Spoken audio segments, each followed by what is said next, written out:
She was forced to abort her pregnancy by billionaire CEO husband. 3 years later, he sees her with twins who look like him. Those children. Whose children are they? Phoenix Caldwell froze at the sound of that voice. Deep, commanding, achingly familiar. She turned slowly, her heart hammering against her ribs as she faced the man who had shattered her world 3 years ago. Ronan Thorne stood 20 feet away in the crowded Seattle farmers market, his emerald eyes locked on the two identical little girls clinging to her hands. His face had gone white as winter frost. I asked you a question, Phoenix. His voice was barely controlled fury. Whose children are they? They're mine, she said quietly, instinctively moving to shield 4-year-old Arya and Ivy behind her legs. That's not what I meant, and you know it. Ronan stepped closer, his gaze never leaving the twins. They have my eyes. My jawline. They look exactly like my sister did at that age. Mama, who is the angry man? Arya whispered, her small hand tugging on Phoenix's sundress. Just someone Mama used to work with, sweetheart. But he's looking at us funny, Ivy added, always the more observant of the twins. Ronan's breath came out in a harsh exhale. You told me you terminated the pregnancy.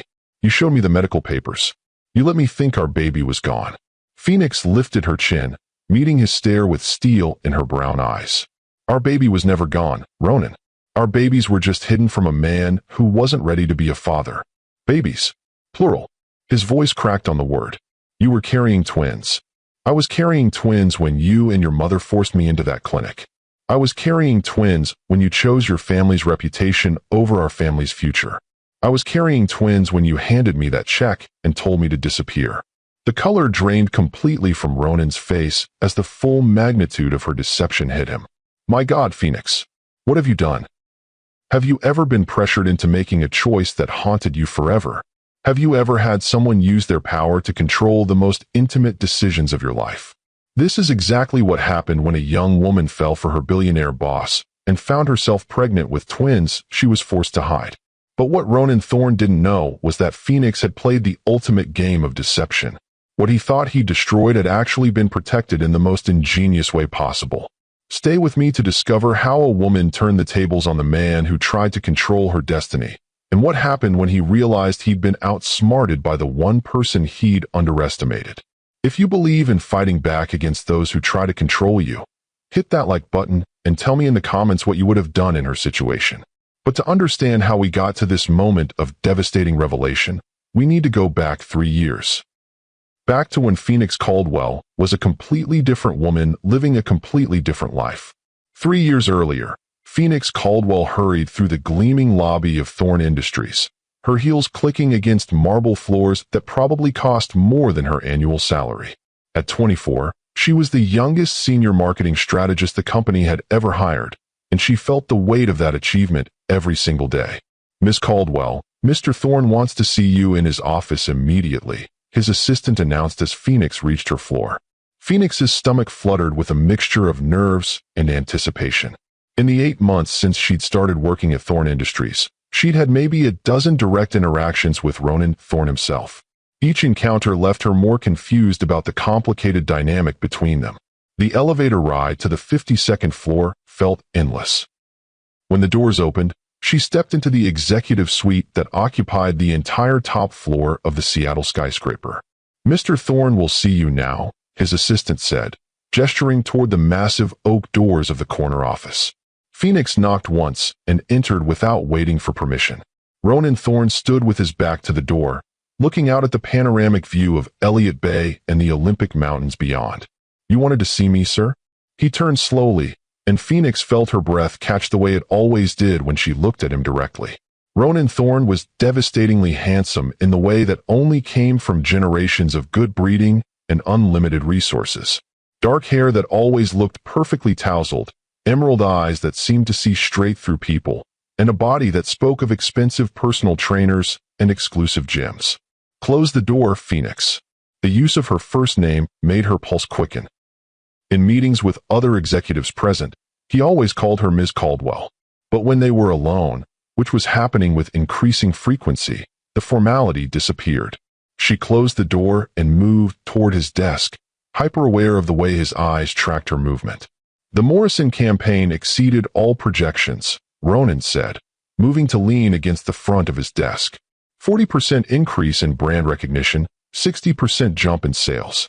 The board is very impressed. Thank you, sir. I'm glad the strategy worked. It was brilliant.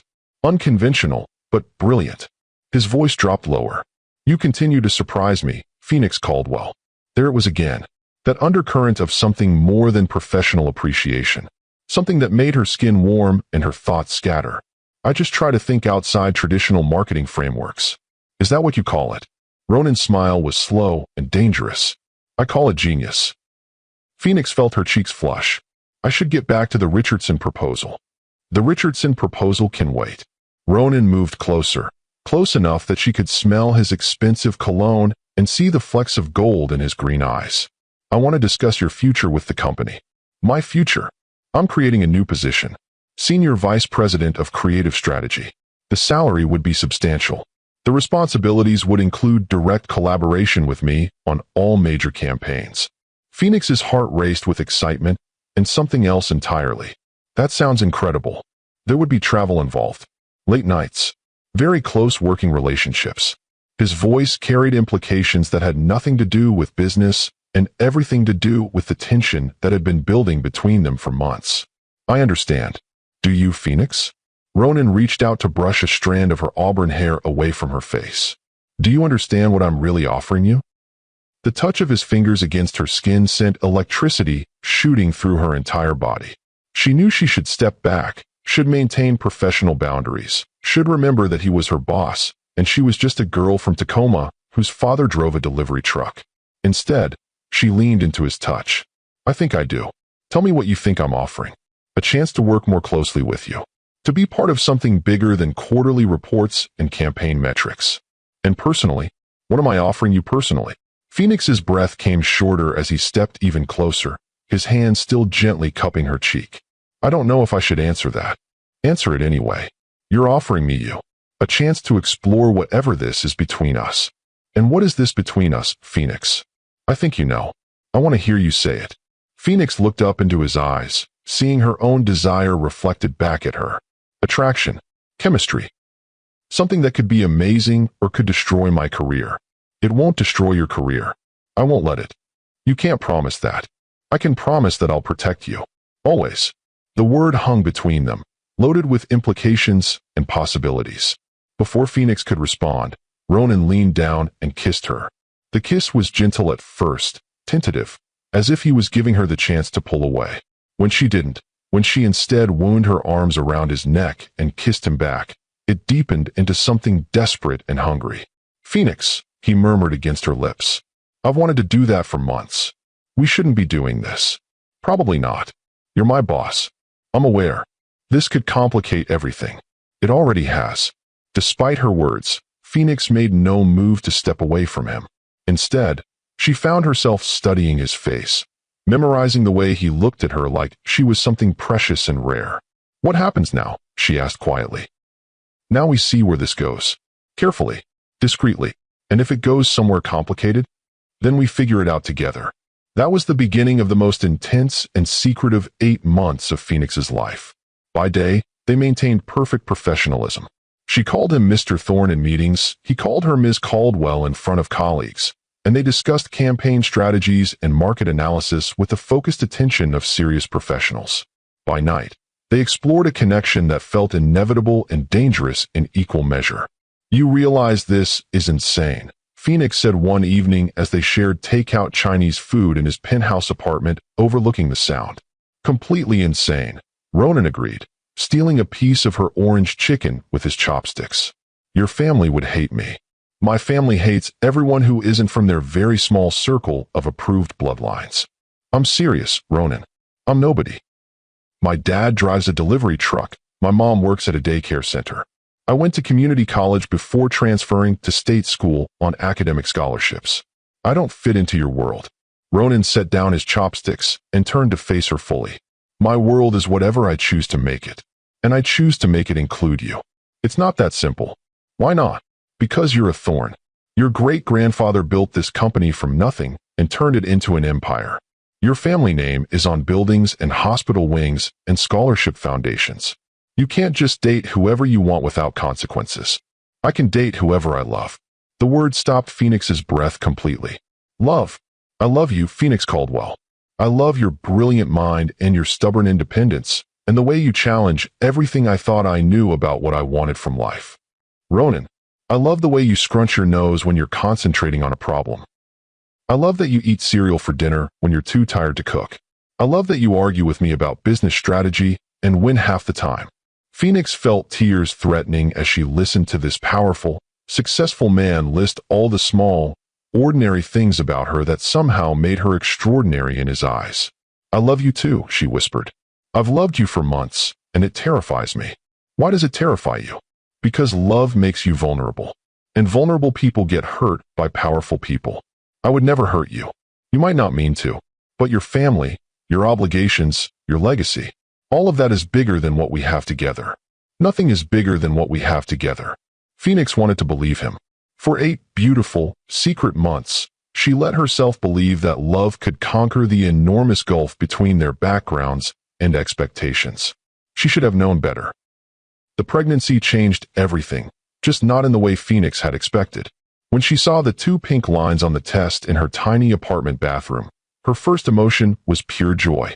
She and Ronan had talked about the future, about building something real together. A baby would just accelerate those plans. She was so naive. Pregnant. Ronan's voice was barely above a whisper when she told him 3 days later in his office after hours. 8 weeks, according to the doctor. Are you sure? I'm sure. Ronan sank into his desk chair, his face going pale. This changes everything. I know, but it doesn't have to change it in a bad way. We love each other. We can make this work. Phoenix, you don't understand. My family, the board, the media attention this would generate. So we'll handle it. Together. It's not that simple. It could be that simple if you wanted it to be. Ronan was quiet for a long moment, staring out at the Seattle skyline, as if the answers to their problems were written in the lights of the city below. I need time to think. Time to think about what? About whether you want to be with me and our baby. Time to think about how to handle this properly. Phoenix felt the first cold fingers of dread creeping into her chest. Handle this properly? Ronan, I'm pregnant with your child. This isn't a business crisis that needs to be managed. Everything in my life is a business crisis that needs to be managed. Including me? Including us. That night, Phoenix lay awake in her bed, trying to ignore the growing certainty that the man she loved was already pulling away from her. The pregnancy that should have brought them together was instead driving a wedge between them, and she couldn't figure out how to stop it. Her fears were confirmed 2 days later when Ronan requested a meeting not in his office, but in the formal conference room on the executive floor. When Phoenix arrived, she found not just Ronan, but his mother Margaret Thorne waiting for her. Margaret Thorne was everything Phoenix had imagined and worse. Elegant in the way that only came from generations of wealth, beautiful in the cold, preserved way of women who had access to the best of everything, and intimidating in a manner that seemed bred into her very bones. Miss Caldwell, Margaret said without preamble as Phoenix took a seat across from them. My son has informed me of your situation. My situation? Your pregnancy. Phoenix looked at Ronan, searching his face for any sign of the man who had held her just days before, who had whispered promises of protection and forever. Instead, she saw a stranger wearing his face. Ronan, what is this? My mother wanted to discuss options with you. Options? Margaret leaned forward, her ice blue eyes never leaving Phoenix's face. You're a bright young woman, Miss Caldwell. Surely you understand that this pregnancy is problematic for all parties involved. Problematic? For you, for Ronan, for the family, for the company. An unmarried pregnancy between a CEO and his employee creates complications that benefit no one. Phoenix felt anger beginning to simmer beneath her shock. Are you suggesting I terminate my pregnancy? I'm suggesting you consider what's best for everyone involved. What's best for everyone involved is for Ronan and me to build a life together. We love each other. Margaret's laugh was like breaking glass. Love? My dear girl, you've confused a sexual relationship with love. Ronan has responsibilities that go far beyond romantic entanglements. Ronan. Phoenix turned to him desperately. Tell her this isn't just a sexual relationship. Ronan was quiet for a long moment, his hands folded on the conference table, his eyes focused anywhere but on her face. Phoenix, my mother is right about the complications this would create. Complications that we can handle together. No, complications that would destroy both of our careers and create a scandal that would damage the company my family has built for generations. Phoenix felt like she was drowning, like the air had been sucked out of the room. So that's it. You're choosing your family's reputation over our family. I'm choosing to be realistic about what's possible. What's possible? A few days ago you told me you loved me. You said nothing was bigger than what we had together. A few days ago, I wasn't thinking clearly. And now you are. Now I understand the stakes. Margaret reached into her purse and withdrew a folder, sliding it across the table to Phoenix. These are the details for a private clinic that handles situations like yours with complete discretion. All expenses paid, of course, plus compensation for your time and inconvenience. Phoenix stared at the folder without touching it. Compensation: $50,000, plus a glowing letter of recommendation that will ensure you can find employment anywhere in the country. You're paying me to abort my baby? We're offering you a generous settlement to resolve a situation that benefits no one if it continues. Phoenix looked at Ronan again, searching for any sign that he was as horrified by his mother's words as she was. And if I refuse? Margaret's smile was cold as winter rain. Then you'll find that your employment options in Seattle become quite limited. The Thorne family has significant influence in this city's business community. You're threatening me. I'm explaining reality. An unmarried secretary with an illegitimate child claiming paternity from one of Seattle's most prominent families would face significant challenges finding employment, housing, even basic services. I'm not a secretary. I'm a senior marketing strategist. You're whatever I choose to make you in the story that gets told. Phoenix felt like she was falling through ice, the cold shock of betrayal numbing her from the inside out. She turned to Ronan one final time. Is this what you want? For me to terminate our pregnancy and disappear from your life? Ronan was quiet for so long that Phoenix thought he might not answer at all. When he finally spoke, his voice was barely audible. I think it's for the best. For the best for who? For everyone. Including our baby? There is no baby, Phoenix. There's a pregnancy that was the result of poor judgment and worse timing. The words hit her like physical blows. Phoenix stood slowly, her legs shaky but her voice steady. You're right about one thing. This was the result of poor judgment. My poor judgment in believing that you were capable of love. Phoenix, don't say my name like it means something to you. Don't pretend this is difficult for you. You've made your choice. She looked down at the folder Margaret had placed before her, then back up at the two people who were so casually dismantling her entire world. I'll consider your offer. The appointment needs to be scheduled within the next few days, Margaret said briskly. These situations are easier to handle early in the pregnancy. I understand. Phoenix walked out of that conference room with her head held high and her heart shattered into pieces. But as the elevator descended from the executive floor to the parking garage, something else began to take shape inside her chest. Rage. Pure, focused, determined rage. They thought they could buy her compliance with threats and money. They thought she was just some naive girl who would fold under pressure from Seattle's elite. They thought they could force her to destroy her child to protect their precious reputation. They were about to learn how wrong they were. That evening, Phoenix sat in her best friend Luna Martinez's tiny kitchen, tears streaming down her face as she told the story of the most devastating day of her life. They want you to abort the baby? Luna asked, her voice incredulous. They're paying me to abort the baby. $50,000 plus a recommendation letter. And if you refuse? They destroy my career and make it impossible for me to find work in Seattle. Luna was quiet for a moment, her dark eyes flashing with anger. Bastards. I don't know what to do, Luna. I love this baby already, but I also can't raise a child if I'm unemployed and blacklisted. There has to be another way. What other way? They have all the power, all the money, all the connections. I'm just some nobody from Tacoma who thought she could play in their league. Luna studied her friend's face with the intensity of someone working through a complex problem. What if there was a way to protect the baby without them knowing about it? What do you mean? What if you let them think you're complying with their demands while actually protecting what matters most? Phoenix looked up through her tears. I don't understand. The appointment. What if you go to the appointment, but instead of terminating the pregnancy, you fake it? Fake an abortion?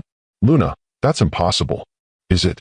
You show up at the clinic, you go through the motions, you get the paperwork they expect to see. But instead of actually ending the pregnancy, you just disappear for a while. They'll want proof. Medical records. Medical records can be faked, especially if you know someone who works in medical administration. Phoenix stared at her friend as the audacious scope of what she was suggesting began to sink in. You're talking about elaborate deception, forged documents, lying to everyone. I'm talking about protecting your child from people who would use threats and coercion to force you into a choice you don't want to make. And then what? I hide the pregnancy for 6 more months? I give birth in secret? I raise a child while pretending it doesn't exist. You disappear, leave Seattle, start over somewhere else. With what money? What job prospects? What future? With your talent, your education, and your determination. You're brilliant, Phoenix. You don't need Ronan Thorne or his family's approval to build a successful life. Phoenix felt something shifting inside her chest. Not just rage anymore, but something more powerful. Determination. It would have to be perfect. Every detail. One mistake, and they'd realize what I'd done. Then we make sure there are no mistakes. You think I'm letting you handle this alone? You're my best friend. This is our mission now. That night, Phoenix lay in bed with her hand on her still flat stomach, talking to the tiny life growing inside her. I don't know if what we're planning is right or wrong, baby, but I know that I love you more than anything in this world, and I won't let anyone force me to hurt you. We're going to disappear for a while. We're going to let the bad people think they won. But really, we're going to be building something beautiful together. Over the next 3 days, Phoenix and Luna crafted the most elaborate deception of their lives. Luna's cousin worked in medical records at 3 different clinics in the Seattle area. For $500, she was willing to create a complete set of documentation showing that Phoenix Caldwell had undergone a pregnancy termination procedure. The paperwork will be perfect, Luna assured her. Date stamped, signed by a real doctor, filed in the system. Anyone who requests copies will receive exactly what they expect to see. And the appointment itself? You show up at the clinic at the scheduled time. You check in under your real name. You go through the preliminary paperwork and consultation. But when it comes time for the actual procedure, you have a panic attack. A panic attack. You become hysterical. You change your mind. You leave without going through with it. Very dramatic, very emotional, very believable. And then you disappear for a week. During that week, the fake paperwork gets filed. When you return, you're devastated but recovering.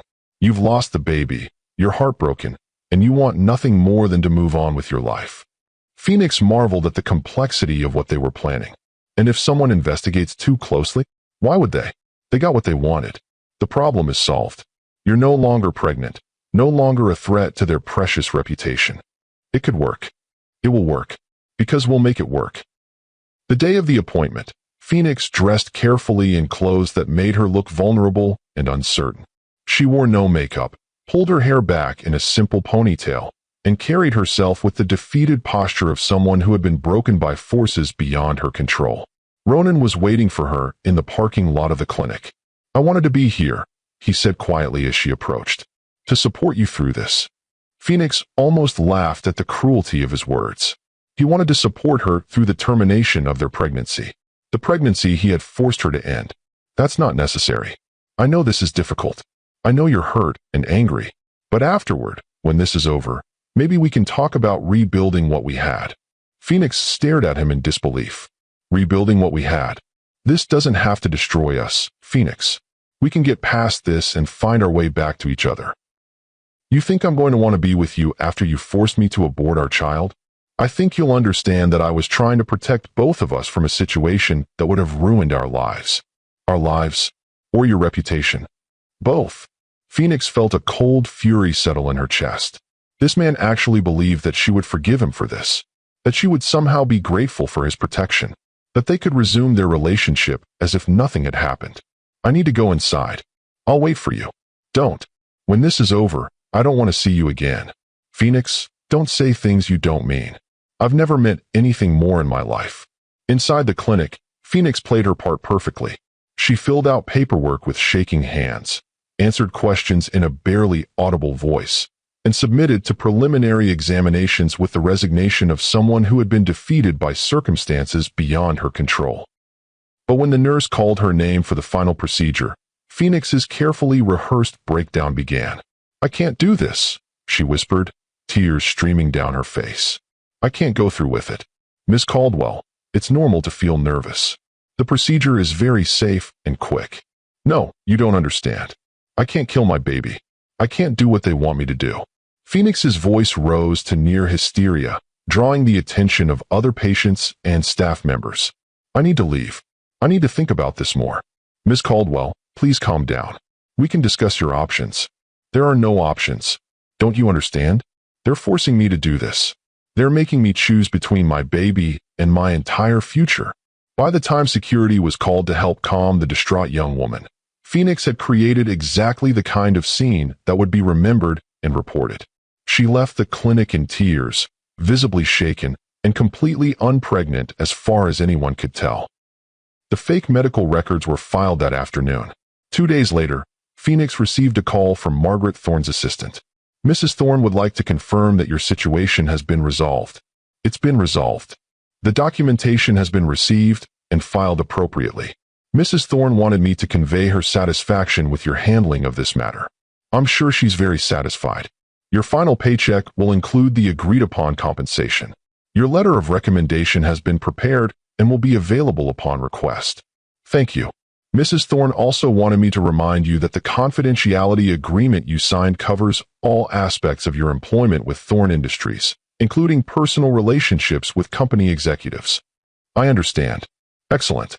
Mrs. Thorne wishes you well in your future endeavors." That evening, Phoenix began executing the second phase of her plan. She submitted her resignation from Thorne Industries, citing personal reasons and a desire to relocate. She gave notice on her Seattle apartment and began researching job opportunities in Portland, Oregon. To everyone who knew her, Phoenix Caldwell was a heartbroken young woman who had been involved in a painful relationship with her boss, gotten pregnant, terminated the pregnancy, and was now starting over in a new city. The truth was far more complicated. Phoenix was a pregnant woman who had outmaneuvered some of the most powerful people in Seattle, protecting her unborn child through an elaborate deception that required her to disappear from everything and everyone she had ever known. 3 weeks after the fake abortion, Phoenix drove south to Portland with all her possessions packed into her Honda Civic and a secret growing stronger inside her every day. "Just you and me now, baby," she whispered, one hand on her still-hidden belly as she crossed the Columbia River. "We're going to build something beautiful together, something real, something that belongs to us and no one else." But Phoenix had no idea that the single baby she thought she was protecting was actually 2 babies. And she had no idea that 3 years later, fate would bring her face to face with Ronan Thorne in the most public, devastating way possible. The morning she had dreaded for 3 years had finally arrived, and the twins whose existence she had hidden were about to change everything forever. I need to pause here because what happens next will absolutely blow your mind. Drop a heart in the comments if you think Phoenix was a genius for protecting her babies this way. And make sure you're subscribed because you won't want to miss how this confrontation ends and what Ronan does when he realizes he's been outsmarted by the woman he underestimated. Portland, Oregon became Phoenix's sanctuary and her proving ground all at once. She rented a tiny studio apartment in the Pearl District with the money she'd saved from her Thorne Industries salary, determined to make it on her own without touching the blood money Margaret Thorne had paid for her silence. The first months were brutal. Portland's tech scene was competitive, and being an unknown quantity from Seattle with a sudden gap in her employment history made job hunting nearly impossible.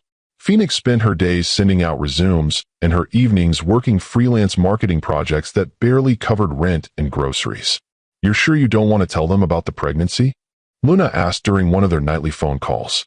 "Some companies have great maternity benefits, and some companies don't hire visibly pregnant women regardless of what the law says," Phoenix replied, unconsciously placing her hand on her growing belly. At 4 months, she was still able to hide her condition under loose clothing, but that window was closing fast. "You can't hide it forever. I don't need forever. I just need long enough to establish myself as valuable before they realize I come with complications." Phoenix's breakthrough came in the form of a small sustainable fashion startup called Verde Threads. The company was too new and too desperate for talent to be picky about employment gaps or references from previous employers. They needed someone who could develop their brand identity and marketing strategy on a shoestring budget. "We can't pay much," admitted Cora Nakamura, Verde Threads' 26-year-old founder, during Phoenix's interview. "But we can offer equity and the chance to build something from the ground up." "That's exactly what I'm looking for," Phoenix said, and meant it. Working for Verde Threads felt like coming home in a way that Thorn Industries never had. The team was small, scrappy, and passionate about their mission to create ethical fashion that didn't cost the earth. Phoenix threw herself into the work with an intensity that impressed even Cora. "You're either a workaholic or you're running from something," Cora observed one evening as they stayed late to finish a campaign pitch. "Maybe both," Phoenix admitted. "Want to talk about it?" Phoenix looked at her new boss, this young woman who had risked everything to build something meaningful, and felt a kinship she'd never experienced in the corporate world. "I'm pregnant," she said quietly. Cora's eyebrows shot up. "How pregnant?" 5 months. 5 months. How have you been hiding that?" Phoenix gestured to her loose-fitting sweater and strategic layering. "Very carefully. Is the father in the picture?" "No. He made it very clear that he didn't want this baby or me." Cora was quiet for a moment, studying Phoenix's face with the kind of direct assessment that came from someone who had learned to read people quickly and accurately. "His loss," she said finally. "Our gain." "You're not firing me? For being pregnant? Are you kidding? I need someone with your skills and dedication. Besides, some of my best work happened when I was running on pure maternal instinct." "You have kids?" "A daughter. She's 3. Her father is also not in the picture, but for different reasons." Cora's expression darkened briefly. "Some men aren't built for the long haul." That conversation marked the beginning of a friendship that would sustain Phoenix through the most challenging period of her life. Cora became not just her boss, but her mentor, her cheerleader, and eventually, her chosen family. "You know," Cora said one afternoon as they brainstormed campaign ideas, "Verde Threads could use a Portland office. Someone to handle West Coast operations while I manage things from San Francisco." Phoenix looked up from her laptop. "Are you offering me a promotion to a job that doesn't exist yet?" "I'm offering you a partnership. 20% equity, full autonomy over Portland operations, and a salary that'll let you support a baby without eating ramen every night." "Cora, I can't accept charity. This isn't charity.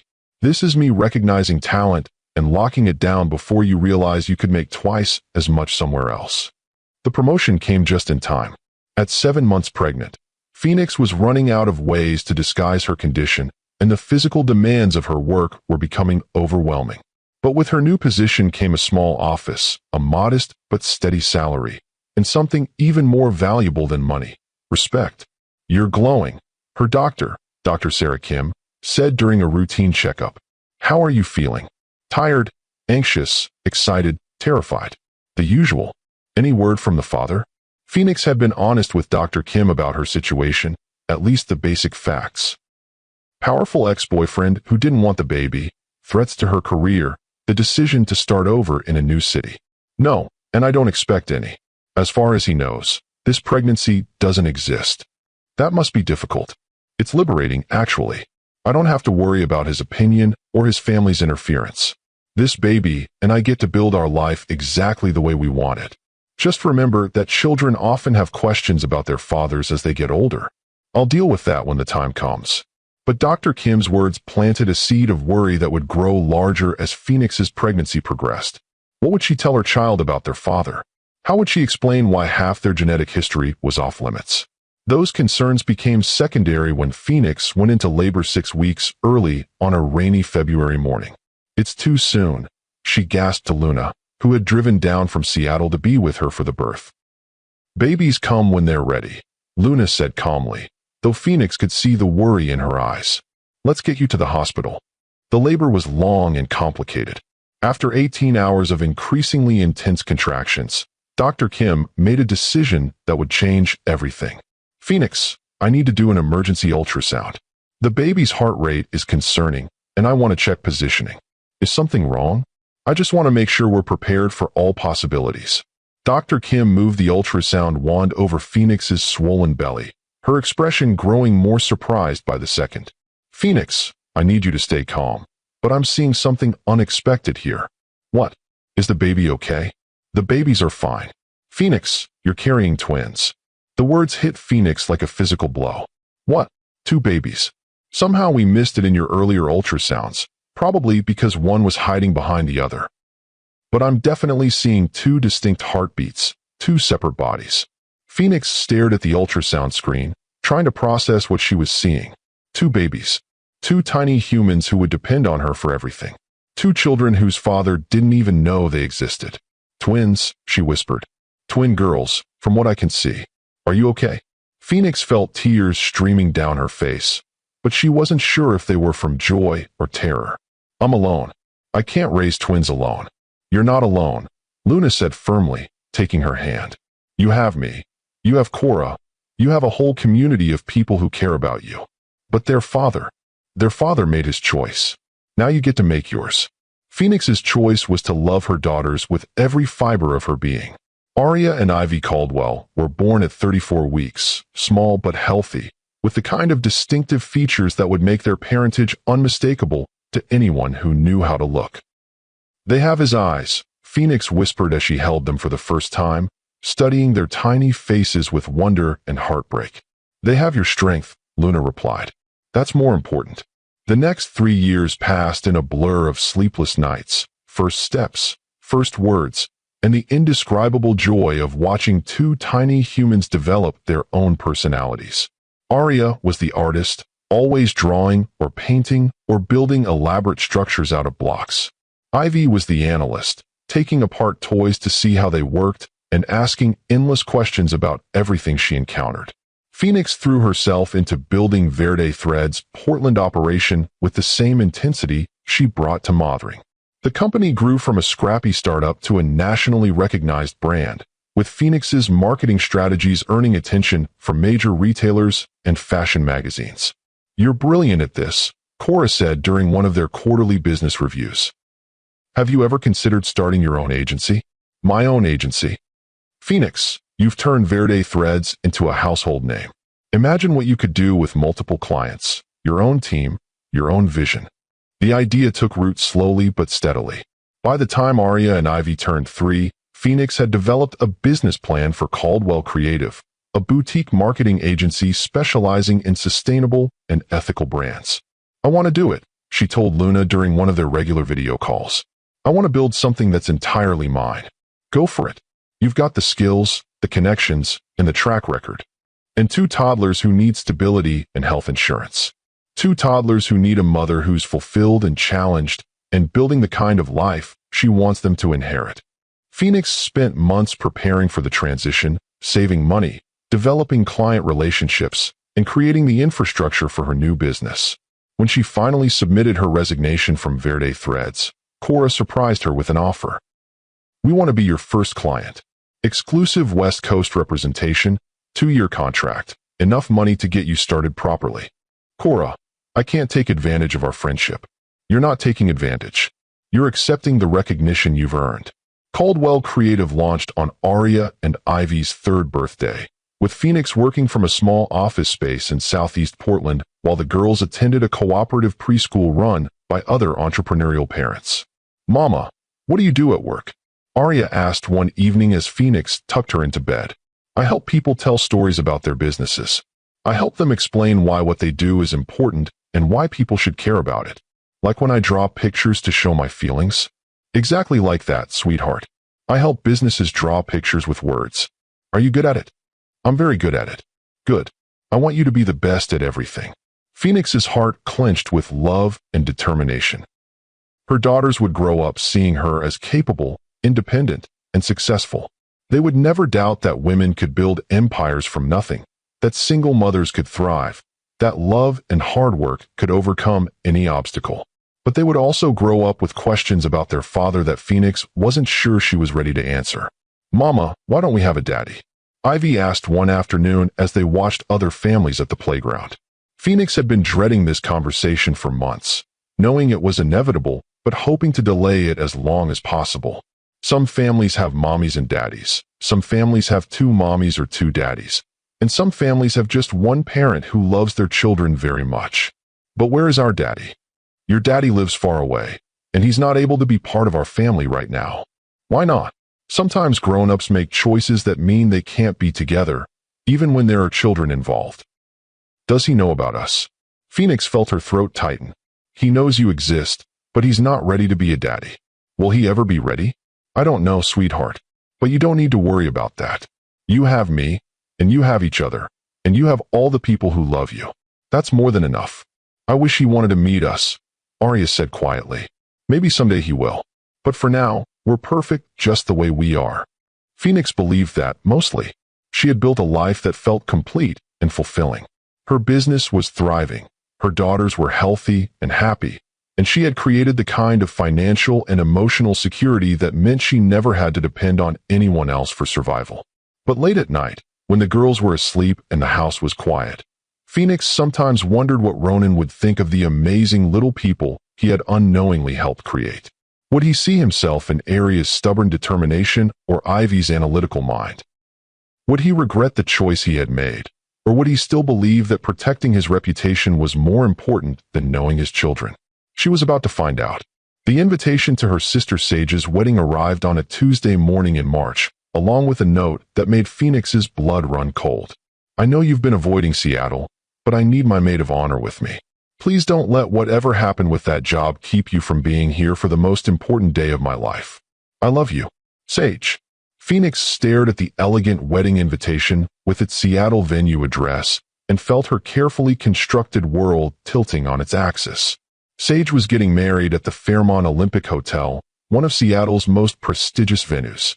The kind of place where Seattle's elite gathered for major social events. The kind of place where she might run into Ronan Thorne. I can't go, she told Luna during their next phone call. It's your sister's wedding.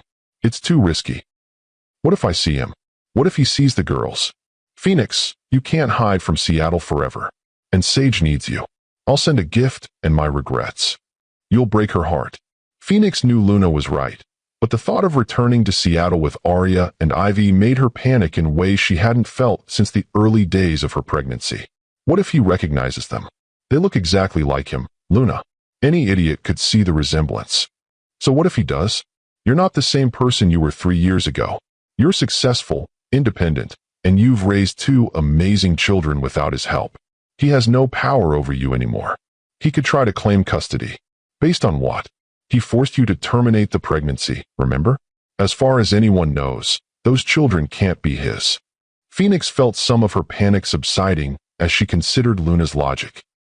The fake abortion had been so carefully orchestrated that even medical records supported the fiction that she had terminated her pregnancy. Ronan couldn't claim children who weren't supposed to exist. Besides, Luna continued, what are the chances you'd actually run into him?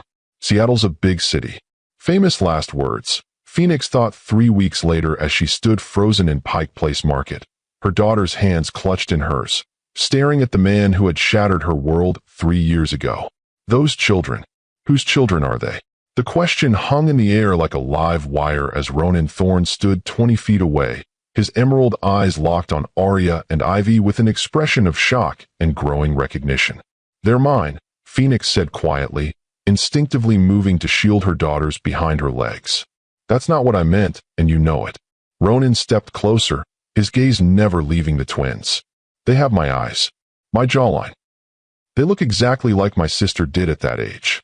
Mama, who is the angry man? Arya whispered, her small hand tugging on Phoenix's sundress.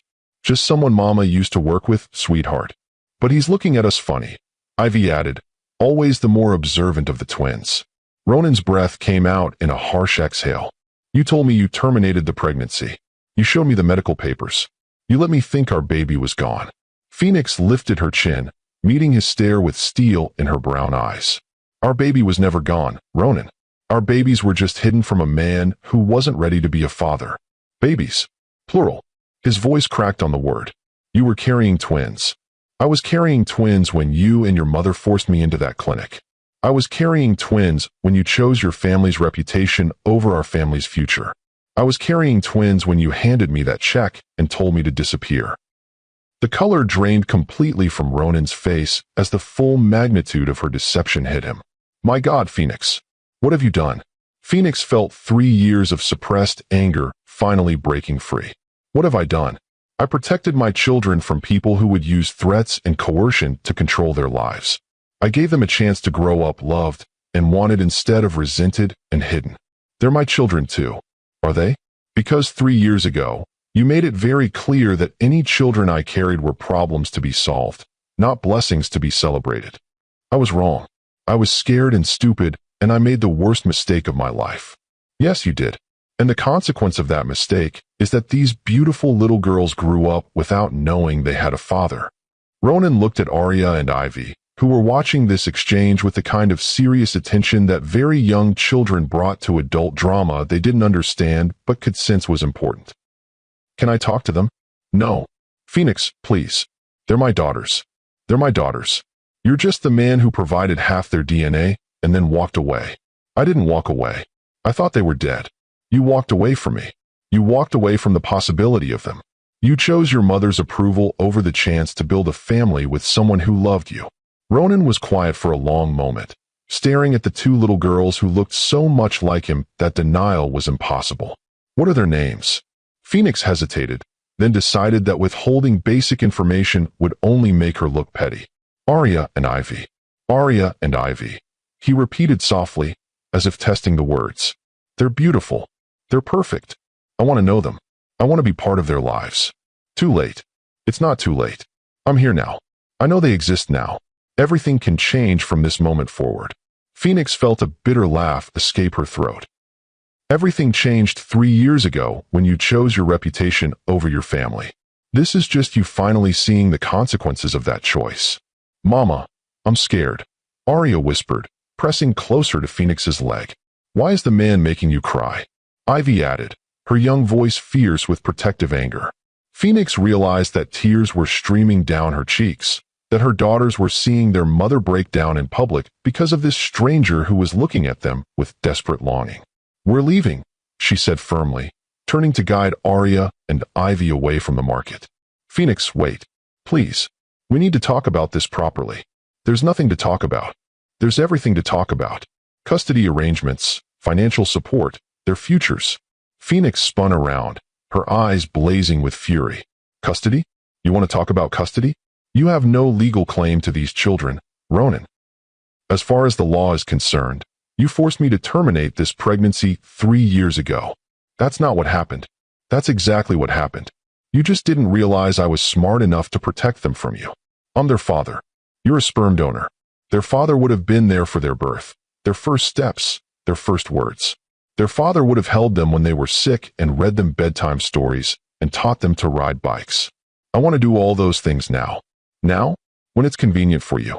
When the hard work of raising them is already done. I didn't know they existed. Because you didn't want them to exist.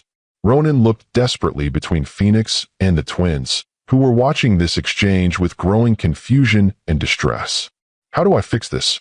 Tell me how to fix what I've broken. You can't fix it.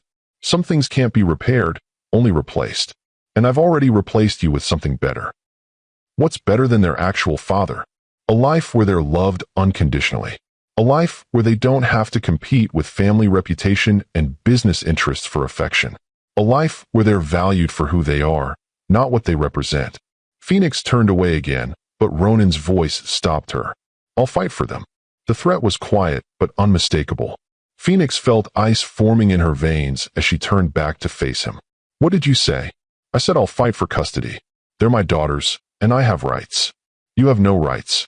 You terminated those rights when you forced me to end my pregnancy. I never forced you to do anything. I made suggestions, you made choices. Phoenix stared at him in disbelief. Suggestions? Your mother threatened to destroy my career and blacklist me from working anywhere in Seattle. You offered me money to eliminate my pregnancy. Those weren't suggestions, they were extortion. You could have said no. I did say no, just not the way you expected. The point is, these children exist, they're mine, and I want to be part of their lives. If you won't cooperate voluntarily, I'll pursue legal channels. Phoenix felt panic rising in her throat, but she forced her voice to remain steady. Try it. See what happens when you have to explain to a judge why you're claiming children who were allegedly aborted 3 years ago. Medical records can be wrong. DNA tests can't be. DNA tests require consent from both parents. Good luck getting mine. I don't need your consent if I can prove they're mine through other means. You're threatening me again, just like your mother did 3 years ago. I'm telling you that I won't be shut out of my children's lives because you're angry about the past. Phoenix looked at this man who had once held her heart in his hands, who had whispered promises of protection and forever, who was now threatening to tear apart the life she had built for her daughters. Girls, we're going back to the hotel now, she said quietly. But Mama, we didn't get the flowers yet, Arya protested. We'll get flowers another time, sweetheart. As Phoenix guided her daughters away from the market, she could feel Ronan's eyes following them. She knew this wasn't over, that he would find ways to insert himself into their lives whether she wanted him to or not. But she also knew something he didn't. She was no longer the naive young woman who had been intimidated by threats and coercion. She was a successful businesswoman, a fierce mother, and someone who had outmaneuvered the Thorne family once before. If Ronan wanted a fight, she would give him one. But this time, she held all the cards. That evening, Phoenix sat in her hotel room, watching Arya and Ivy color in their activity books, while she tried to process what had happened at the market. The girls seemed to have recovered quickly from the encounter, but Phoenix could see that they were more thoughtful than usual. Mama, why was that man so interested in us? Ivy asked, looking up from her coloring book. Some people are just curious about children. But he looked at us like he knew us, Arya added. Like when Grandma Rosa looks at old pictures and gets sad happy. Phoenix's heart clenched at her daughter's perceptiveness. Sometimes adults have complicated feelings that are hard to understand. Was he someone important? He was someone I used to know a long time ago, before you were born. Did you like him? Phoenix paused, considering how to answer honestly without sharing information that would confuse or upset them. I thought I did, but it turned out he wasn't the person I thought he was. Is that why you looked scared when he talked to you? I wasn't scared, sweetheart. I was just surprised to see him. Will we see him again? I hope not. But Phoenix's hope was short-lived. The next morning, a knock at her hotel room door revealed a hotel employee holding an enormous bouquet of flowers. Delivery for Phoenix Caldwell. Phoenix tipped the delivery person and carried the flowers inside, her hands shaking as she opened the card. For Arya and Ivy, who are more beautiful than their mother ever described. I want to know everything about them. I want to be the father they deserve. Please don't make this harder than it has to be. Ronan. Mama, those are pretty flowers, Arya said, bouncing over to examine the arrangement. Who sent them? Ivy wanted to know. Someone who thinks he knows us better than he actually does. Phoenix threw the card in the trash and tried to distract the girls with plans for the day, but her phone buzzed constantly with texts from unknown numbers. We need to talk. This is too important to handle through anger and hurt feelings. I've hired a family law attorney. I prefer to work this out between us, but I will pursue legal options if necessary. I know you hate me, but please don't punish our daughters for my mistakes. Phoenix turned off her phone and focused on enjoying the rest of their Seattle visit, but the shadow of Ronan's threats hung over everything. At Sage's wedding rehearsal dinner, she found herself scanning the crowd nervously, afraid that he might somehow appear among the guests. You look like you're expecting an assassination attempt, Sage observed, joining Phoenix at the bar. Just tired. The girls were up early. Phoenix, what's wrong? You've been jumpy and distracted since you got here. Phoenix considered telling her sister the truth, but Sage was getting married in 18 hours and didn't need the drama of her maid of honor's complicated past. Just work stress. You know how it is when you leave town and everything piles up. Are you sure that's all? I'm sure. Now let's focus on you and Marcus. This is your time. The wedding ceremony was beautiful, held in the Fairmont Olympics Grand Ballroom with its soaring ceilings and crystal chandeliers. Phoenix stood beside her sister as she exchanged vows with Marcus, a kind pediatric surgeon who clearly adored Sage with the kind of uncomplicated devotion Phoenix had once thought she'd found with Ronan. Do you, Marcus, take Sage to be your wife, to love and support her dreams, to stand by her in times of challenge and celebration, and to build a life together based on mutual respect and genuine partnership? I do. Do you, Sage, take Marcus to be your husband, to love and support his dreams, to stand by him in times of challenge and celebration, and to build a life together based on mutual respect and genuine partnership? I do. Phoenix felt tears streaming down her cheeks as she watched her sister marry someone who would never ask her to choose between love and self-respect, who would never use threats and coercion to control her choices, who saw her as an equal partner rather than a possession to be managed. During the reception, Phoenix kept Arya and Ivy close to her side, knowing that Seattle's social elite were exactly the kind of people who might recognize the Thorne family resemblance in her daughter's features. "Aunt Phoenix, can we dance?" Arya asked, tugging on her hand. "Of course, sweetheart." Phoenix led her daughters onto the dance floor, lifting them both so they could sway to the music together. For a moment, surrounded by love and celebration, she felt like they were just a normal family enjoying a wedding reception. Then she saw him. Ronan stood at the edge of the ballroom, wearing a perfectly tailored tuxedo and watching them dance with an expression of such longing that it made Phoenix's chest tight with unwanted sympathy. "Girls, let's go get some cake," she said quickly, carrying them off the dance floor. "But we were dancing," Ivy protested. "We can dance more later. Right now I think there's chocolate cake that needs our ATT. "Hello, Phoenix. What are you doing here?"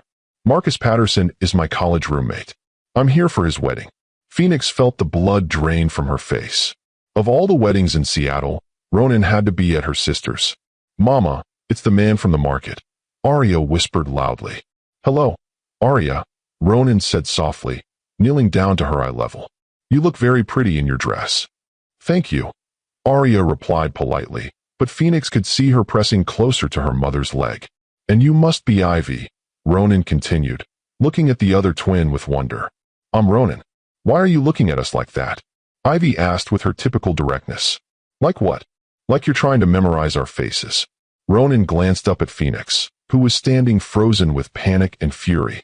"Because you remind me of someone very special." "Who?" "Someone I used to know when I was younger." "Mama, can we go get cake now?" Arya asked, clearly uncomfortable with the attention. "Yes, sweetheart. We're going to get cake right now." Phoenix moved to guide her daughters away, but Ronan stood, blocking their path. "Could I speak with you privately for a moment?" "No." "Phoenix, please. 5 minutes." I said no. "I'm not going away. You can talk to me here in front of them, or you can talk to me privately. But we are going to talk." Phoenix looked at her daughters, who were watching this exchange with growing distress, then at the wedding guests who were beginning to notice the tension. "Sage," she called to her sister, who was dancing nearby. "Could you keep an eye on the girls for a few minutes?" "Of course," Sage said, though Phoenix could see questions in her eyes. "Aunt Sage, we want cake," Arya announced. "Then cake we shall have. Come on, ladies, let's find the best pieces." Phoenix watched her daughters walk away with Sage, then turned to face Ronan with ice in her veins. "You have 5 minutes. Let's step outside." They moved onto the hotel's terrace, where the sounds of the reception faded into background noise. Seattle's skyline glittered beyond the railing, beautiful and cold in the evening light. "They're extraordinary," Ronan said quietly. "Yes, they are. Arya is artistic, like you. I could see it in the way she was moving to the music, finding patterns and rhythms. You don't know anything about them. And Ivy is analytical. She sizes people up, asks the right questions. She's going to be formidable when she's older. You don't get to make observations about my daughters based on a 5-minute interaction. Our daughters. My daughters. You gave up any claim to them when you tried to force me to end my pregnancy." Ronan was quiet for a moment, staring out at the city lights. "I know you'll never forgive me for that. I know I destroyed something precious and irreplaceable. But they're here now. They exist, and they deserve to know their father. They deserve to know a father who wants them, not a father who sees them as problems to be managed. I don't see them as problems. I see them as miracles. Now you do, when it's convenient for you, when the hard work of raising them is already done. I want to do the hard work now. I want to be part of their lives going forward. Why? So you can tear apart the stability I've built for them? So you can confuse them with complicated custody arrangements and family politics? So I can love them the way they deserve to be loved." Phoenix felt a bitter laugh escape her throat. "You don't know how to love anyone more than you love your reputation. You're wrong about that. Am I? Then prove it. How? Walk away. Right now. Go back to your perfect life and leave us alone." I can't do that. Why not? Because I love them already. Because seeing them tonight, talking to them, watching you with them, I realized what I've been missing for 3 years. I realized what my life could have been if I'd been brave enough to choose love over fear. Phoenix studied his face in the dim terrace lighting, looking for any sign of manipulation or calculation. Instead, she saw something she'd never expected, genuine regret and desperate hope. It's too late for regrets, Ronan. Is it too late for change? Some changes are too big to make. Some mistakes are too fundamental to overcome. What if I told you I'd give up everything? The company, the family money, the social connections. What if I walked away from all of it to prove that they matter more to me than anything else? I'd say you were making grand gestures to manipulate my emotions. And if I actually did it? If I actually walked away from everything to build a life that revolved around being their father? Phoenix was quiet for a long moment, considering his words. The Ronan she had known 3 years ago would never have considered sacrificing his family legacy for anything. But people could change, especially when faced with losing something precious. You want to know what I think? She said finally. Yes. I think you're having a midlife crisis brought on by seeing what you lost.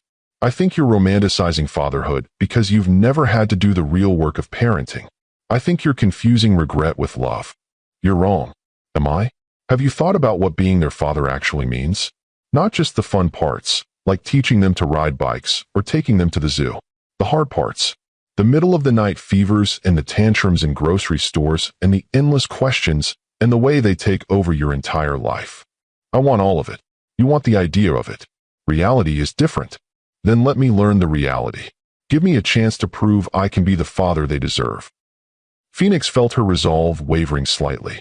Not because she believed he had changed, but because she could see how much Arya and Ivy had enjoyed talking to him earlier. They had never had a father figure in their lives, and she sometimes wondered if she was depriving them of something important. If I were to consider allowing you into their lives, there would be conditions. Ronan's face lit up with hope. Anything. Supervised visits only. They don't need to know you're their father until I decide they're ready for that information. And at the first sign that you're using them to manipulate me, or that you're treating them as accessories to your life rather than real people, you disappear forever. Agreed. I'm not agreeing to anything yet. I'm just telling you what the conditions would be if I were to consider it.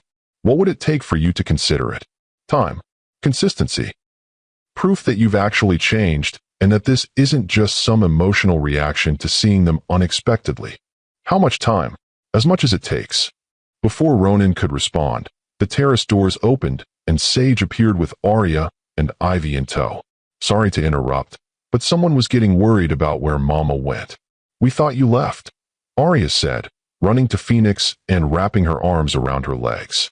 I would never leave without telling you, sweetheart. Is everything okay? Sage asked, her eyes moving between Phoenix and Ronan with growing suspicion. Everything's fine. Mr. Thorne was just leaving. Actually, Ronan said quietly, I was wondering if Arya and Ivy might like to dance. Just one song. I don't think that's appropriate. Please, Mama, Arya asked. I like to dance. Me too, Ivy added. Phoenix looked at her daughter's eager faces, then at Ronan's hopeful expression, then at Sage's confusion. One song, but I'm staying right here. She watched from the edge of the dance floor as Ronan knelt down to the twins' level, showing them how to step on his feet so he could guide them around the floor. Arya giggled with delight as he spun her in careful circles. Ivy studied his technique with serious concentration before announcing that she could do it better herself. He's good with them, Sage observed quietly. Don't read too much into it. Phoenix, who is he? And why do those little girls look exactly like him? Phoenix felt her sister's sharp gaze and knew that secrets were becoming impossible to maintain. It's complicated. How complicated? The kind of complicated that could change everything if I'm not careful. Are you in some kind of trouble? I'm trying very hard not to be. As the song ended, Phoenix watched Ronan thank her daughters politely and guide them back to where she and Sage were standing. Thank you for the dance, ladies. You're both excellent partners. Can we dance again later? Arya asked. That's up to your mama. Mama, can we? Phoenix looked into her daughters' bright, happy faces and felt her heart breaking with the complexity of the choice she was facing. We'll see, sweetheart. Right now it's getting late, and tomorrow we're flying back to Portland. I don't want to go back to Portland, Ivy announced. I like Seattle. Seattle is nice, but Portland is our home. Why can't we have two homes? Phoenix felt Ronan's eyes on her face as Ivy asked the innocent question that cut to the heart of everything. Because sometimes one home is enough. Later that night, after the girls were asleep in the hotel bed they were sharing, Phoenix sat by the window looking out at the Seattle skyline and trying to decide what to do.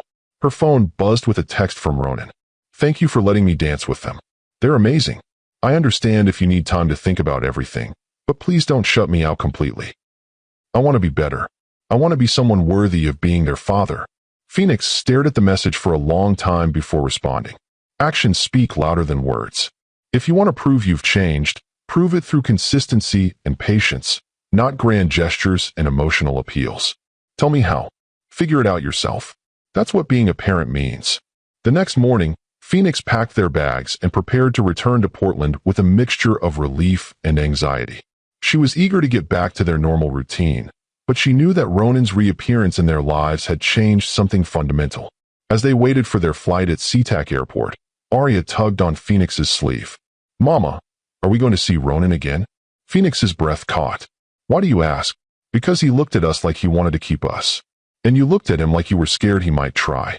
You're very perceptive, sweetheart. Is he going to try to keep us? No one is going to keep you anywhere you don't want to be. You're my daughters, and we're a family. Nothing will change that. But what if he wants to be part of our family? Phoenix looked at her 4-year-old daughter's serious face and realized that children often understood complicated situations better than adults wanted to admit. Would you want him to be part of our family? Arya considered this carefully. I think he's lonely. And I think you're sad when you think about him. Maybe if he was part of our family, you'd both be less sad. It's not that simple, baby. Why not? Because sometimes people hurt each other too badly to fix things. But you always tell us that sorry can fix mistakes if you really mean it. Some mistakes are too big for sorry to fix. What kind of mistakes? Phoenix struggled to find an age-appropriate way to explain betrayal, coercion, and the complexity of adult relationships. The kind of mistakes that happen when people choose the wrong things to care about. Like caring about being important instead of caring about love? Phoenix stared at her daughter in amazement. Exactly like that. And Ronan chose to care about being important? Yes. But now he wants to care about love instead? I think so. But I'm not sure if it's too late for that choice to matter. Maybe we could give him a chance to try. Phoenix felt tears threatening as she listened to her 4-year-old daughter display more wisdom and forgiveness than most adults ever managed. Maybe we could, she said quietly, but very carefully and very slowly. Because we don't want to get hurt again? Because we want to make sure he really means it this time. The flight back to Portland was turbulent, with storm clouds and rough winds that had the plane bouncing through the sky. But the real turbulence was happening inside Phoenix's heart as she wrestled with the impossible decision of whether to let Ronan into their lives. Her rational mind told her to maintain the status quo. They were happy, secure, and thriving without him. Why risk disrupting that stability for someone who had already proven he couldn't be trusted with their happiness? But her daughter's questions and observations had planted seeds of doubt. Was she protecting them from potential hurt? Or was she depriving them of a chance to know their father? Was her refusal to consider reconciliation based on what was best for them, or what felt safest for her? Mama, you're thinking very hard thoughts, Ivy observed as the plane hit another patch of turbulence. How can you tell? You get a little wrinkle right here when you're thinking hard thoughts, Ivy said, pointing to the space between Phoenix's eyebrows. You notice everything, don't you? Daddy always said noticing things is how you understand the world. Phoenix's blood went cold. What did you say? I said noticing things is how you understand the world. No, before that. You said Daddy always said. Which daddy? Ivy looked confused. Our daddy. The one we met at the market and the wedding. Ivy, sweetheart, when did he tell you that? When we were dancing. He said I was very good at noticing things about people, and that was a special talent. He said his little sister used to notice everything too. Phoenix felt panic rising in her throat.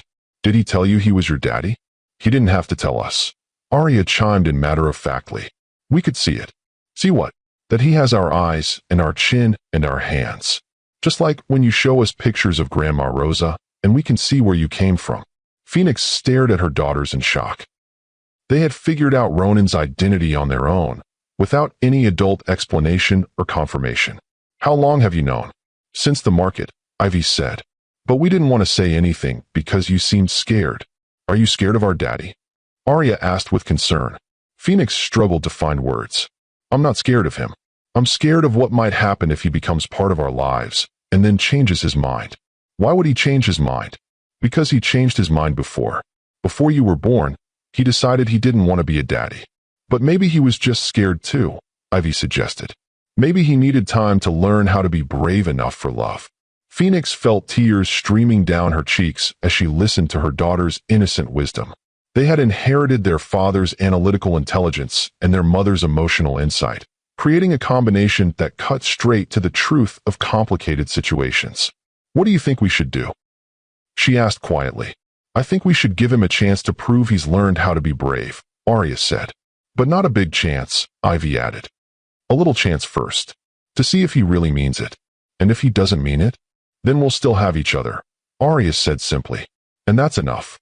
But if he does mean it, then maybe we'll have something even better than enough," Ivy said. That night, back in their Portland home, Phoenix tucked her daughters into their beds and sat between them for their bedtime story ritual. "What story would you like tonight?" "Tell us the story about the butterfly," Arya requested. It was their favorite story, one Phoenix had created to help them understand that beautiful things sometimes came from difficult changes.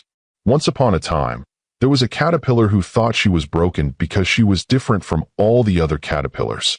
But she wasn't broken, Ivy continued, picking up the familiar narrative. She was just getting ready for her metamorphosis. And when she came out of her cocoon, she was the most beautiful butterfly anyone had ever seen, Arya added. But the most important part, Phoenix continued, was that she remembered being a caterpillar. She remembered how hard the change had been, and how scared she was, and how much she had to trust that the process would lead to something beautiful.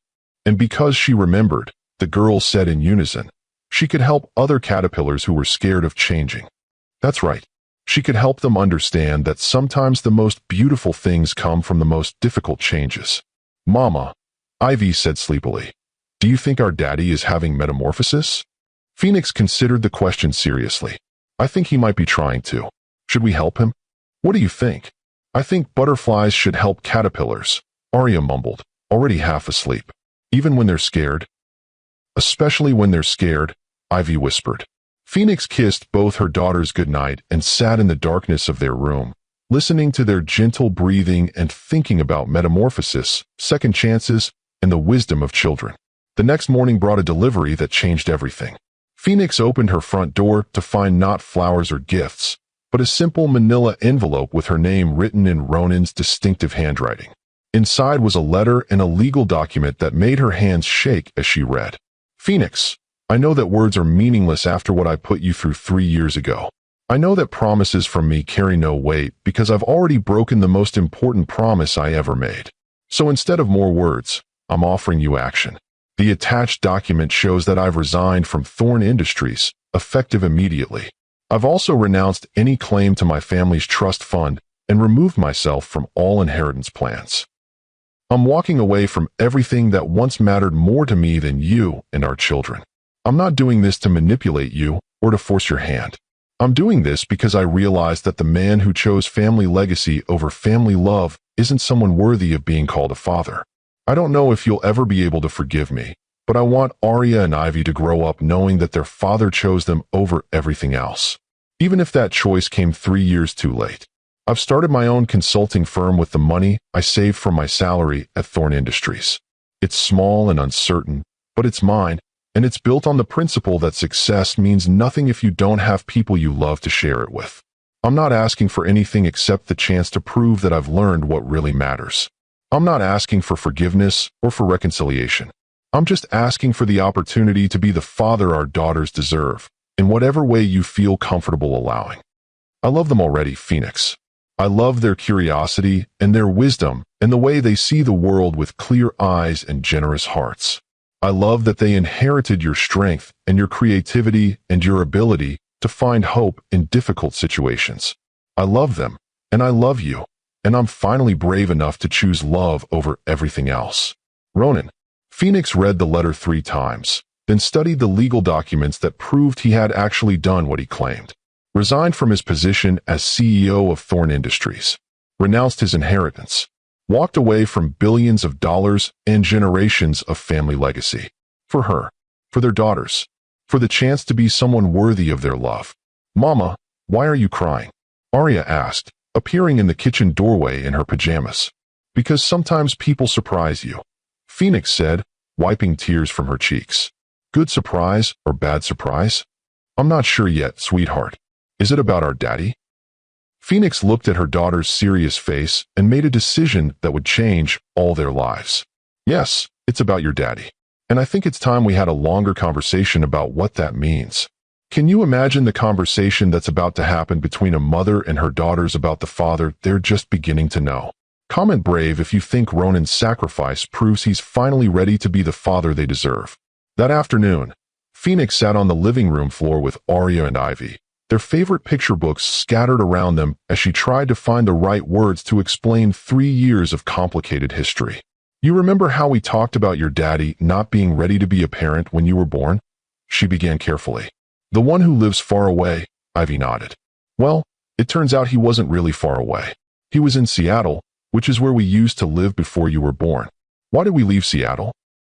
Arya asked, her artistic intuition picking up on the emotional undercurrents. "Because I needed to build a life where we could be safe and happy and loved. Were we not safe with our daddy?" Phoenix struggled with how much truth to share. "Your daddy wasn't ready to love us the way we deserve to be loved. He cared more about what other people thought than about taking care of his family.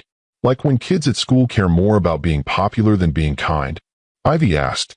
"Exactly like that. But sometimes people learn from their mistakes and become better. Is that what happened to our daddy? I think he's trying to become better. He wrote me a letter saying he's sorry and that he wants to learn how to be a good father." Arya studied her mother's face with the intensity she usually reserved for her art projects. "Do you believe him?" "I want to believe him. But believing someone who hurt you before is scary. What did he do to show you he's sorry?" Ivy asked with her typical directness. Phoenix showed them the legal documents, explaining in simple terms that their father had given up his important job and lots of money to prove that being their daddy was more important to him than anything else. "He gave up money for us?" Arya asked with wonder. "Lots and lots of money. More money than we've ever seen. That must mean he really loves us," Ivy concluded with 4-year-old logic. "Maybe. But love is more than just giving up money. Love is showing up every day, being patient when you're cranky, reading bedtime stories even when he's tired. Should we give him a chance to try those things?" Arya asked. Phoenix looked at her daughter's hopeful faces and felt her heart breaking with the weight of the decision. "What do you think?" "I think people deserve second chances when they're really, really sorry," Arya said solemnly. "But only if they prove they mean it," Ivy added. "Not just with words. So we should let him visit us sometimes? See if he's good at being a daddy." "Yes," both girls said together. "But if he makes you sad again, he has to go away," Arya added fiercely. "Deal," Phoenix said, pulling them both into her arms. The first supervised visit happened the following weekend at a neutral location, the Portland Children's Museum. Phoenix watched nervously as Ronan knelt down to greet his daughters, his hands shaking slightly as he offered them each a small wrapped gift. "I brought you something," he said quietly. "But they're not expensive things. They're thinking things." Arya unwrapped a set of watercolor pencils with a small sketchbook. "For when you want to paint feelings that are too complicated for regular crayons." Ivy's gift was a science kit for growing crystals. "For when you want to understand how beautiful things form slowly, with patience and the right conditions." "Thank you," both girls said politely, though Phoenix could see they were still uncertain about this man who claimed to be their father. "Would you like to explore the museum together?" Ronan asked. "I promise to answer any questions you have, even the hard ones." For the next 2 hours, Phoenix watched Ronan navigate the delicate process of getting to know his daughters. He didn't try to buy their affection with grand gestures. Instead, he listened carefully when Arya explained her art projects, and he helped Ivy conduct experiments without taking over or showing off. "Why did you give up your important job?" Ivy asked as they sat in the museum's cafe sharing apple slices. "Because I realized that the most important job in the world is being your father, and I couldn't do both jobs well." Were you scared to give up so much money? Arya wanted to know. Terrified. But I was more scared of missing any more time with you. What if we don't like you? Ivy asked with brutal honesty. Ronan was quiet for a moment, considering his answer carefully. Then I'll keep trying to become someone you could like. Being your father isn't something you earn once, and then keep forever. It's something you have to earn every single day. Good answer, Ivy said with approval. Over the following weeks, Ronan proved his commitment through consistent, patient presence. He showed up for scheduled visits even when work was demanding. He remembered details about their interests and asked thoughtful follow-up questions. When Arya had a meltdown at the playground because another child knocked over her sandcastle, Ronan didn't try to fix it immediately. Instead, he sat with her while she cried and helped her find words for her frustrated feelings. I think he might actually be good at this daddy thing, Arya confided to Phoenix one evening after Ronan had spent the afternoon helping her create a picture book about their family. He listens to us like we're real people, Ivy added. Not like some grown-ups who pretend to listen but are really just waiting for us to stop talking. Phoenix felt her own defenses slowly crumbling as she watched Ronan prove himself through actions rather than words. When Ivy got sick with a stomach bug, he brought over homemade soup and read to her in quiet voices. When Arya's preschool had a father-daughter art day, he asked permission to attend and spent 2 hours helping her create a sculpture that looked nothing like what he'd planned, but everything like what she'd envisioned. I owe you an apology, Phoenix said one evening after the girls were asleep, and she and Ronan sat on her front porch discussing the upcoming week's schedule. For what? For assuming you couldn't change. For being so determined to protect them from you that I almost deprived them of knowing their father. You were protecting them. That's what good mothers do. Good mothers also recognize when they might be wrong about something important. Ronan was quiet for a moment, studying her face in the porch light. Does this mean you're ready to trust me with them? I'm ready to try. Slowly. Carefully. What would that look like? Unsupervised visits. Overnight stays eventually. Maybe even. Phoenix paused, hardly believing she was considering this possibility. Maybe even shared custody. And us? What about us? Phoenix felt her heart racing as she met his gaze. I don't know yet. Learning to trust you as their father is different from learning to trust you as a partner. I understand. I'm willing to earn both, separately, for as long as it takes. It might take a very long time. I have the rest of my life. 6 months later, Phoenix stood in her kitchen making pancakes while Ronan helped Arya and Ivy set the table for Sunday breakfast. It had become their weekly tradition, a way to ease into the rhythms of being a family without the pressure of defining exactly what kind of family they were becoming. Daddy, tell us the story about when you were little and scared of butterflies, Arya requested as she carefully folded napkins. Why was I scared of butterflies? Ronan asked, playing along with the storytelling game they'd developed.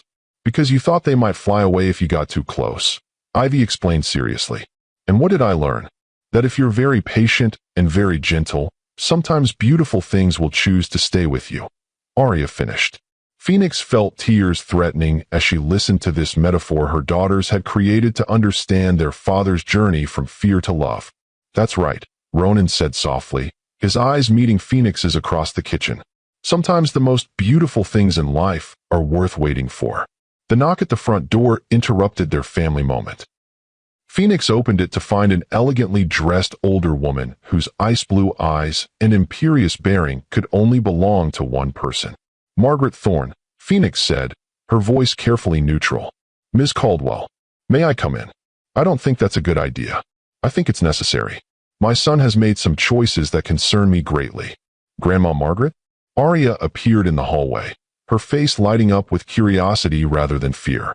Margaret's composure cracked slightly as she looked at her granddaughter for the first time. Hello, dear. Are you here to meet us? Daddy said you might want us sometime. Before Phoenix could intervene, Ivy joined her sister in the hallway. You look like Daddy. Same nose. Margaret stared at the twins with an expression Phoenix couldn't quite read. Shock, certainly, but also something that looked almost like wonder. They're beautiful, Margaret said quietly to Phoenix. Yes, they are. And brilliant. I can see it in their eyes. They get that from both sides of the family. Margaret was quiet for a long moment, studying the two little girls who were watching her with frank curiosity. I came here to convince you that my son's decision to abandon his responsibilities was temporary madness, she said finally. I came to offer you money to disappear again, to let him come back to his real life. And now I'm looking at my granddaughters for the first time, and I'm realizing that this is his real life. This is what matters. Ronan appeared in the hallway, his face tense with concern. Mother, what are you doing here? Meeting my granddaughters. Learning that sometimes the most important family legacy isn't money or property, but love and connection. Does this mean you want to be our grandma for real? Arya asked with typical directness. Margaret looked at her granddaughter's hopeful face and felt something she hadn't experienced in decades. The desire to be loved for who she was rather than what she represented. I would like that very much, if your parents think it's appropriate. Can she stay for pancakes? Ivy asked Phoenix. Phoenix looked at Ronan, who nodded slightly, then at Margaret, who looked more uncertain than she had probably ever appeared in public. There are enough pancakes for everyone, Phoenix said quietly. As they sat around the kitchen table sharing breakfast, Phoenix marveled at how much their lives had changed in less than a year. The family she had never thought possible was taking shape around her. Not perfect, not without complications, but real and loving and committed to choosing each other every day. Mama, Arya said as Margaret helped her cut her pancakes. I think our metamorphosis is almost finished. What makes you say that? Because we started as a caterpillar family with just you and me and Ivy. Then we grew a daddy wing, and now we're growing a grandma wing. Soon we'll be a whole butterfly family. And butterfly families are the most beautiful kind, Ivy added solemnly. Yes, they are, Phoenix agreed, catching Ronan's eye across the table and seeing her own amazement reflected there. Sometimes the most broken things become the most beautiful when they're given the chance to transform. Sometimes love really can conquer fear, pride, and the weight of past mistakes. And sometimes, the children we protect become the teachers who show us how to heal. In the end, the woman who had been forced to hide her pregnancy had built something more precious than revenge or vindication. She had built a family based on choice, growth, and the radical belief that people could change when love was worth fighting for. That was a legacy worth more than all the money in the world. If this story of transformation, forgiveness, and second chances moved you, subscribe for more incredible stories about the power of love to heal even the deepest wounds. Share this with someone who needs to remember that it's never too late to choose love over fear. And tell me in the comments, do you believe in second chances, or are some mistakes too big to forgive? Sometimes the most beautiful families are the ones that have to be rebuilt from broken pieces. Sometimes the greatest love stories are about finding your way back to each other after losing your way completely. And sometimes, the woman who was told she wasn't enough becomes the foundation upon which everything beautiful is built.